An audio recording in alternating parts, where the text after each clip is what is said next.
हिंदी दर्शन में आपका स्वागत है। हम हिंदी साहित्य का सरल इतिहास डॉक्टर विश्वनाथ त्रिपाठी की पुस्तक का अध्ययन कर रहे हैं। पिछली कक्षा में हमने प्रमुख संत कवियों में कबीर और रैदास का अध्ययन किया और आज की कक्षा में हम गुरु नानक और अन्य संत कवियों का अध्ययन करेंगे। तो आइए देखते हैं सबसे पहले गुरु नानक के विषय में। गुरु नानक का जन्म 1469 ईस्वी में तलवंडी ग्राम जिला लाहौर में हुआ। इनकी मृत्यु 1538 ईस्वी में हुई। इनके पिता का नाम कालूचंद खत्री तथा इनकी माता का नाम तृप्ता था। इनकी पत्नी का नाम सुलक्षणी। कहते हैं कि इनके पिता ने इन्हें व्यवसाय में लगाने का उद्यम किया, किंतु इनका मन भक्ति की ओर अधिकाधिक झुकता गया। इन्होंने हिंदू मुस्लिम दोनों की समान धार्मिक उपासना पर बल दिया तथा वर्णाश्रम व्यवस्था और कर्मकांड का विरोध करके निर्गुण ब्रह्म की भक्ति का प्रचार प्रसार किया। गुरु नानक ने व्यापक देशाटन किया और मक्का मदीना तक की यात्रा की। कहते हैं मुगल सम्राट बाबर से भी इनकी भेंट हुई थी। तो पूछा जा सकता है कि कौन से संत हैं जिनकी बाबर से भेंट हुई थी, तो गुरु नानक। यात्रा के दौरान साथ में इनके साथी और शिष्य रागी नामक मुसलमान रहते थे, जो इनके द्वारा रचित पदों को गाते थे। गुरु नानक ने सिख धर्म का प्रवर्तन किया। गुरु नानक ने पंजाबी के साथ साथ हिंदी में भी कविताएं लिखी। इनकी हिंदी में ब्रिजभाषा और खड़ी बोली दोनों का मेल मिलता है। जो इनकी हिंदी भाषा का प्रयोग मिलता है, अर्थात जो हिंदी भाषा का ये प्रयोग करते हैं उसमें ब्रिजभाषा और खड़ी बोली दोनों का मेल मिलता है। नानक जी की काव्य भाषा के 3 रूप हमें देखने को मिलते हैं: हिंदी, पंजाबी और फारसी बहुला पंजाबी। इनकी जो पुस्तक है नसीहतनामा, उसकी भाषा में खड़ी बोली का रूप व्यक्त हुआ है, परंतु इसका अधिकांश साहित्य पंजाबी में लिखा हुआ मिलता है। यानी इनका जो अधिकांश साहित्य है वो पंजाबी में है और इनकी जो रचनाएं हैं उनमें ब्रिजभाषा और खड़ी बोली दोनों का मेल मिलता है। इनके भक्ति और विनय के पद बहुत मार्मिक है। शामकता इनके व्यक्तित्व और रचना की विशेषता है। गुरु नानक ने उलटवासी शैली नहीं अपनाई है। तो अब आपसे गुरु नानक की विशेषताएं पूछी जा सकती हैं कि गुरु नानक के साहित्य में नहीं पाया जाता या पाया जाता, वहीं आपको दे देंगे उलटवासी शैली का प्रयोग। तो इन्होंने उलटवासी शैली का प्रयोग नहीं किया है। इनके दोहों में जीवन के अनुभव उसी प्रकार गुंथे हैं जैसे कबीर की रचनाओं में गुंथे हुए हैं। आदि गुरु ग्रंथ साहब के अंतर्गत महला नामक प्रकरण में इनकी वाणी संकलित है। उसमें शब्द श्लोक मिलते हैं। गुरु नानक की रचनाओं में जपूजी, असादीवार, रहीरास और सोहिला इनकी प्रमुख रचनाएं जो हैं उनमें कौन कौन सी हैं? जपूजी, असादीवार, रहीरास, सोहिला और एक नसीहतनामा, जिसकी बात हम कर चुके हैं। नसीहतनामा खड़ी बोली में इसका रूप व्यक्त हुआ है। जपूजी जो इसकी रचना है, इसमें नानक दर्शन का सार तत्व हमें देखने को मिलता है और गुरु ग्रंथ साहब के महिला प्रकरण में इनके द्वारा रचित पदों को शामिल किया गया है। गुरु नानक की ही परंपरा में उनके उत्तराधिकारी गुरु कवि हुए हैं। इनमें गुरु अंगद, गुरु अमरदास, गुरु रामदास, गुरु अर्जुन देव, गुरु तेग बहादुर और 10वें गुरु गोविंद सिंह हुए हैं। गुरु गोविंद सिंह ने इनकी ग्रंथों की रचना की है। तो हम याद रखेंगे कि इनका जन्म लाहौर के निकट रायभाई की तलवंडी में हुआ और यह स्थान अभी पाकिस्तान में है और वर्तमान में ननकाना साहब के नाम से प्रख्यात है। इनकी रचनाएं ध्यान रखेंगे। इनके एक पुत्र हुए श्रीचंद, उन्होंने उदासी संप्रदाय चलाया। यह प्रश्न भी कई बार पूछा जाता है। उदासी संप्रदाय किसने चलाया? इनके पुत्र श्रीचंद ने यह संप्रदाय चलाया। अब हम देखते हैं दादू दयाल के विषय में पढ़ते हैं। दादू दयाल, इनका जन्म 1544 में और मृत्यु 1603 ईस्वी में हुई। कबीर की भांति दादू के जन्म और उनकी जाति के विषय में विवाद और अनेक किंवदंतियां प्रचलित हैं। कुछ लोग उन्हें गुजराती ब्राह्मण मानते हैं और कुछ लोग मोचिया धुनिया। प्रोफेसर चंद्रिका प्रसाद त्रिपाठी और क्षितिज मोहन सेन के अनुसार दादू मुसलमान थे। इनका जन्म कहाँ होता है? अहमदाबाद में होता है। अहमदाबाद गुजरात में दादू का जन्म होता है। कई बार परीक्षा में पूछा जाता है। अहमदाबाद गुजरात इनके जन्म के बारे में। और इनके गुरु का नाम वृद्ध भगवान जन गोपाल द्वारा रचित जमाल पच्चीसी के अनुसार कहते हैं कि इनका जो गुरु है वो वृद्ध भगवान है। आगे देखते हैं, इनका नाम क्षितिज मोहन सेन के अनुसार ये मुसलमान थे और उनका नाम दाऊद था। कहते हैं दादू बालक के रूप में साबरमती नदी में बहते हुए लोदीराम नामक ब्राह्मण को मिले थे। कौन सी नदी में मिले थे, इनका नाम किस नदी के साथ जोड़ा गया है, साबरमती नदी के साथ।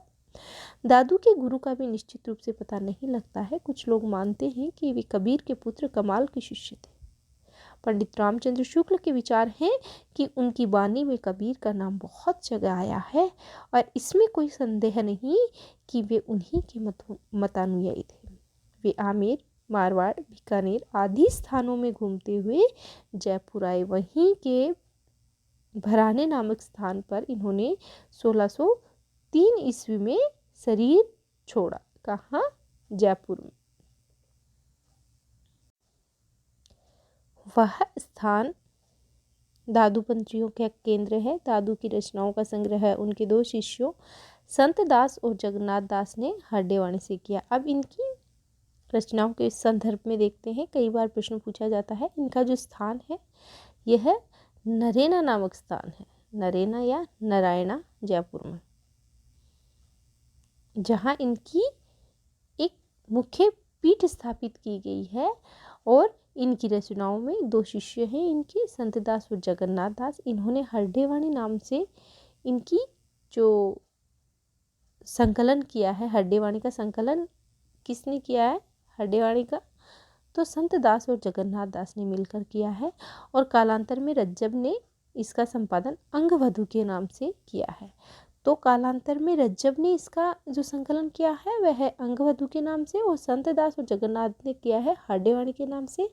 और दादू दयाल जो संकलन है वह परशुराम चतुर्वेदी द्वारा किया गया है, जो प्रमाणिक संकलन इनका माना जाता है। दादू पंथ के विषय में कहते हैं कि दादू पंथ के प्रवर्तक माने जाते हैं और इसको परब्रह्म संप्रदाय के नाम से भी जाना जाता है। सांभर, जयपुर में सांभर इनका सत्संग स्थल अलग दरीबा के नाम से जाना जाता है। और नारायणा या नैरेना में इनकी मुख्य पीठ है। ये विवाहित थे और गरीबदास और मिस्किनदास इनके दो पुत्र हुए थे। राजस्थान के प्रथम संत के नाम से ये जाने जाते हैं, जिन्हें राजस्थान का कबीर भी कहा जाता है। ये प्रमुख प्रश्न है जो बार बार परीक्षाओं में पूछे जाते हैं। इनकी काव्य भाषा ब्रिज है। राजस्थानी और खड़ी बोली के शब्दों का इनके काव्य में प्रयोग मिलता है। और वैसे मुख्यतः देखा जाए तो दादू पंथ का अधिकांश साहित्य हमें किस भाषा में देखने को मिलता है, तो ढूंढाड़ी भाषा में हमें देखने को मिलता है। आगे देखिए, दादू की कविता जन सामान्य को ध्यान में रखकर लिखी गई है, अतएव सरल और सहज है। दादू भी कबीर के समान अनुभव को ही प्रमाण मानते थे। दादू की रचनाओं में भगवान के प्रति प्रेम और व्याकुलता के भाव हैं। कबीर की भांति उन्होंने भी निर्गुण निराकार भगवान को वैयक्तिक भावनाओं का विषय बनाया है। उनकी रचनाओं में इस्लामी साधना के शब्दों का प्रयोग खुलकर हुआ है। उनकी भाषा पश्चिमी राजस्थानी से प्रभावित हिंदी है। पश्चिमी राजस्थानी यानी इनकी जो प्रमुख भाषा है दादूपंथियों की वो ढूंढाड़ी है। इसमें अरबी फारसी के काफ़ी शब्द आए हैं, फिर भी सहज और सुगम है। तो दादू पंथ को दूसरे किस नाम से जाना जाता है, परब्रह्म संप्रदाय के नाम से, ध्यान रखेंगे। आगे हम देखते हैं एक और संत कवि के विषय में, जिनका नाम है सुंदरदास। इनका जन्म 1596 ईस्वी में राजस्थान में दौसा नामक स्थान पे हुआ और ये दादू दयाल के शिष्य थे। ये मात्र 6 वर्ष की आयु में दादू के शिष्य बन जाते हैं। सुंदरदास 6 वर्ष की आयु में दादू के शिष्य हो गए, ये बात है, नोट कर लीजिएगा। उनका जन्म 1596 ईस्वी में जयपुर के निकट धौसा या दौसा नामक स्थान पर हुआ। दादू की मृत्यु के बाद एक संत जगजीवन राम के साथ वे 10 वर्ष की आयु में काशी चले गए। जगजीवन राम के साथ कब गए, 10 वर्ष की आयु में ये काशी चले गए। वहाँ 30 वर्ष की आयु तक उन्होंने जमकर अध्ययन किया। काशी लौटकर वे राजस्थान में शेखावाटी के निकट फतेहपुर नामक स्थान पर गए और फतेहपुर नामक स्थान पर ये एक गुफा में रहे और इन्होंने योग साधना की। 12 वर्ष तक लगभग इस गुफा में ये रहे। वे फारसी भी बहुत अच्छी जानते थे। उनका देहांत सांगनेर में हुआ, जयपुर में ही ये स्थान पड़ता है। निर्गुण संत कवियों में सुंदरदास सर्वाधिक शास्त्रज्ञ और सुशिक्षित थे। कहते हैं कि वे अपने नाम के अनुरूप अत्यंत सुंदर भी थे। यह प्रश्न कई बार पूछा गया है प्रतियोगी परीक्षाओं में कि संत कवियों में सर्वाधिक शिक्षित संत माने जाते हैं, तो सुंदरदास का नाम सबसे पहले आता है। एक और प्रश्न बनाया जाता है कि श्रृंगार रस के घोर विरोधी संत कवि माने जाते हैं, तो भी सुंदरदास का नाम ही सबसे पहले आता है। इनकी रचनाओं में परिष्कृत ब्रजभाषा का प्रयोग भी हमें देखने को मिलता है। इनकी प्रमुख रचनाओं में 2 रचनाओं के नाम आते हैं, एक ज्ञान समुद्र और एक सुंदर विलास। 2 प्रमुख रचनाएं हैं। लगभग इनके द्वारा 42 ग्रंथ लिखे गए हैं और उपयुक्त दोनों ग्रंथ अत्यधिक प्रसिद्ध हुए हैं। उपयुक्त कौन से दोनों ग्रंथ? ज्ञान समुद्र और सुंदर विलास की चर्चा हम यहाँ कर रहे हैं। आगे देखते हैं। सुशिक्षित होने का कारण उनकी कविता कलात्मकता से युक्त और उनकी भाषा परिमार्जित है। निर्गुण संतों ने गेय पद और दोहे ही लिखे हैं। सुंदरदास ने कविता और सवैये भी लिखे हैं। उनकी काव्य भाषा में अलंकारों का प्रयोग खूब हुआ है। उनका सर्वाधिक प्रसिद्ध ग्रंथ सुंदर विलास है। अभी हमने बात की, इनके 2 प्रसिद्ध ग्रंथ हैं, ज्ञान समुद्र और सुंदर विलास। काव्य कला में शिक्षित होने के कारण उनकी रचनाएं निर्गुण साहित्य में विशिष्ट स्थान रखती हैं। निर्गुण साधना और भक्ति के अतिरिक्त उन्होंने सामाजिक व्यवहार, लोक नीति और भिन्न भिन्न क्षेत्रों में आचार व्यवहार पर भी उक्तियाँ कही है। लोक धर्म और लोक मर्यादा की उन्होंने उपेक्षा नहीं की है। इसकी उपेक्षा उन्होंने नहीं की है। लोक धर्म और लोक मर्यादा का समर्थन किया है, उपेक्षा नहीं की है। अब हम बात करते हैं अगले संत रज्जब की। रज्जब के विषय में पढ़ते हैं। रज्जब 7वीं सदी के संत कवि हैं जो दादू के शिष्य थे और राजस्थान के ही रहने वाले थे। इनकी कविता में सुंदरदास की शास्त्रीयता का तो अभाव है, अर्थात सुंदरदास जैसी शास्त्रीयता इनकी साहित्य में या इनके काव्य में नहीं मिलती है। किंतु हजारी प्रसाद द्विवेदी जी के अनुसार ये कथन आपसे पूछा जा सकता है। हजारी प्रसाद द्विवेदी जी का रज्जब के विषय में बड़ा महत्वपूर्ण कथन है।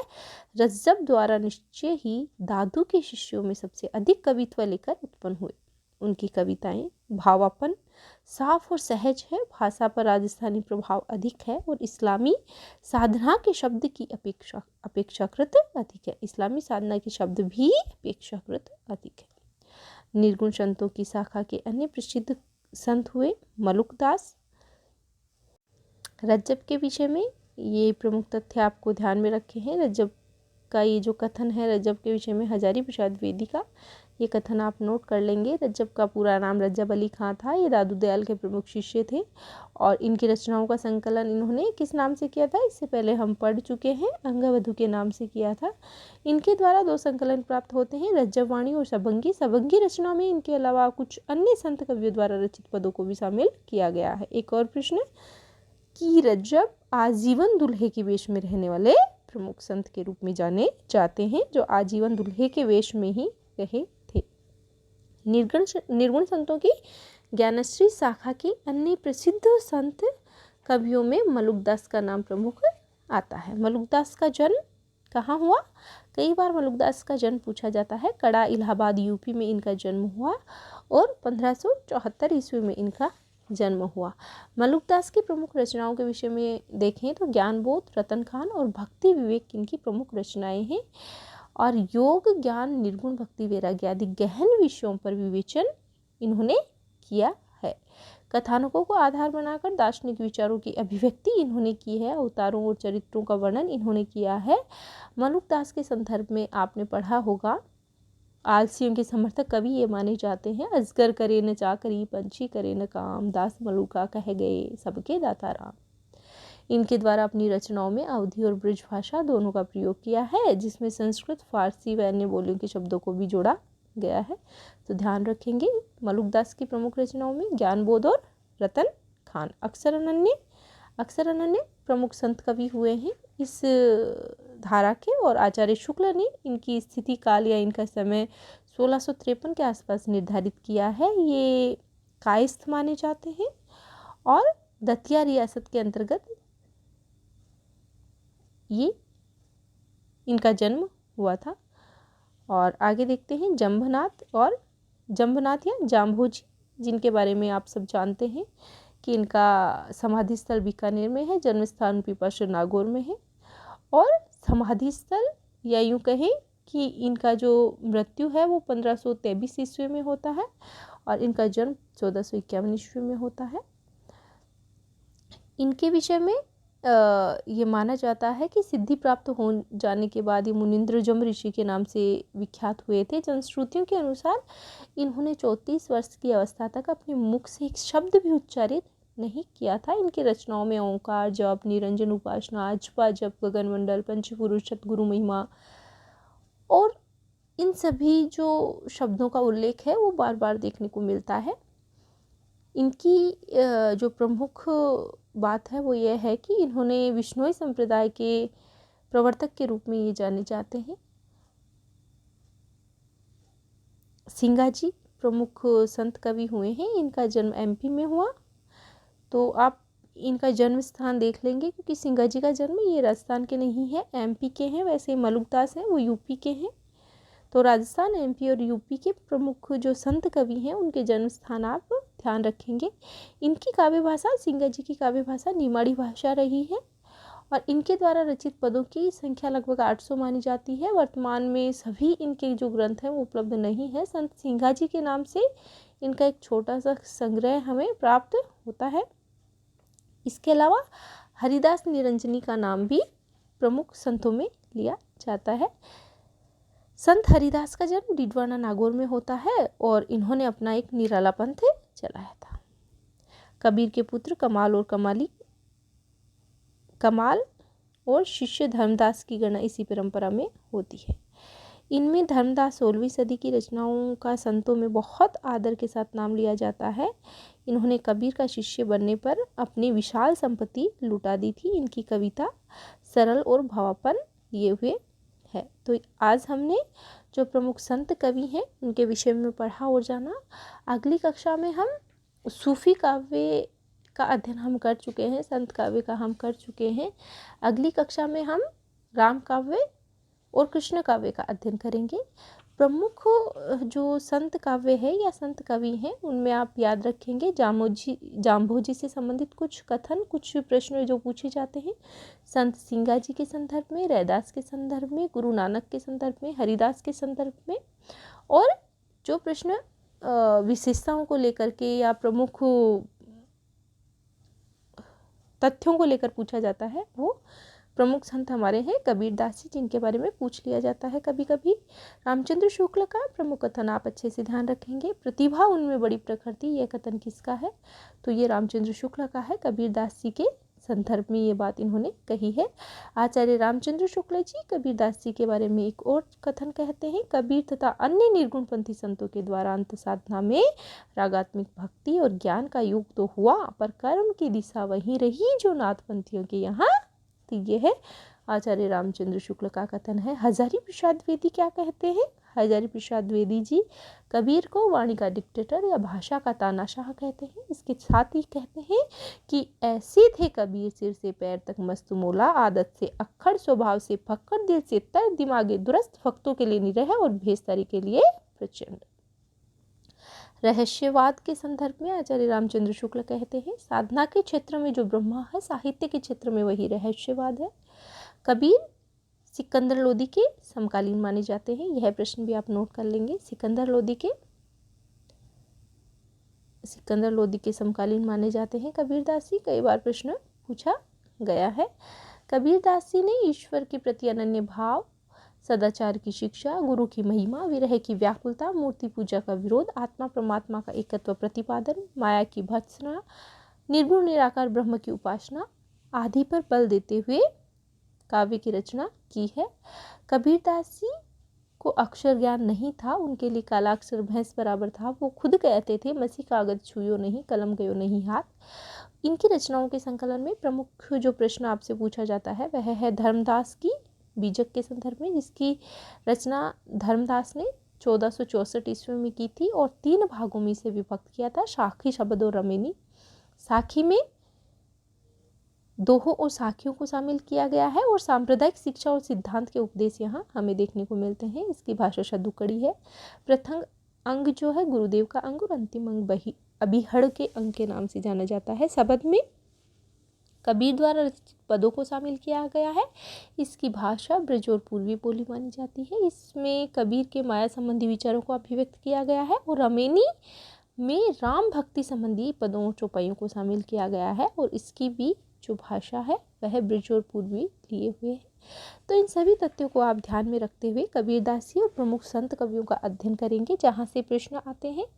पार ब्रह्म संप्रदाय के या पर ब्रह्म संप्रदाय के प्रवर्तक माने जाते हैं दादू दयाल, इसे दादू पंत भी कहते हैं और पर ब्रह्म संप्रदाय भी कहते हैं। राजस्थान के कबीर के नाम से दादू दयाल जी जाने जाते हैं। ये राजस्थान के प्रथम संत भी माने जाते हैं। सुंदरदास सबसे सर्वाधिक शिक्षित संत माने जाते हैं। मलुकदास का जन्म इलाहाबाद यूपी में हुआ है और इनकी प्रमुख रचनाओं में ज्ञान बोध और रतन खान रचनाएं मानी जाती हैं। रैदास से संबंधित, इनकी जाति से संबंधित प्रश्न पूछे जाते हैं और गुरु नानक इनकी प्रमुख रचनाओं के अलावा इनकी जो भाषा है उससे संबंधित प्रश्न भी पूछे जाते हैं। हरिदास का जन्म नागौर डीडवाना में हुआ है और इन्होंने अपना एक निराला पंथ चलाया और निरंजनी संप्रदाय के प्रवर्तक जो है वो संत हरिदास माने जाते हैं। निरंजनी संप्रदाय का मूल स्रोत क्या है? नाथ पंथ है। साधना के क्षेत्र में इस संप्रदाय को नाथ पंथ और संत मत की मध्य कड़ी माना जाता है। किसको? निरंजनी संप्रदाय को। यह एक प्राचीन धर्म संप्रदाय है। क्षितिज मोहन सेन द्वारा इसकी रचना के अनुसार इस मत का प्रचार उड़ीसा में सबसे पहले हुआ है। तो आप इतना याद रखेंगे कि इनका जन्म डीडवाना नागौर में हुआ, वहीं इनकी प्रधान मठ की स्थापना की गई है और ये है वो साधना के क्षेत्र में कि जो नाथ पंथ और संत मत है उनके मध्य की कड़ी माना जाता है निरंजनी संप्रदाय। तो आज के लिए इतना ही। अगली कक्षा में हम अगला टॉपिक करेंगे। धन्यवाद।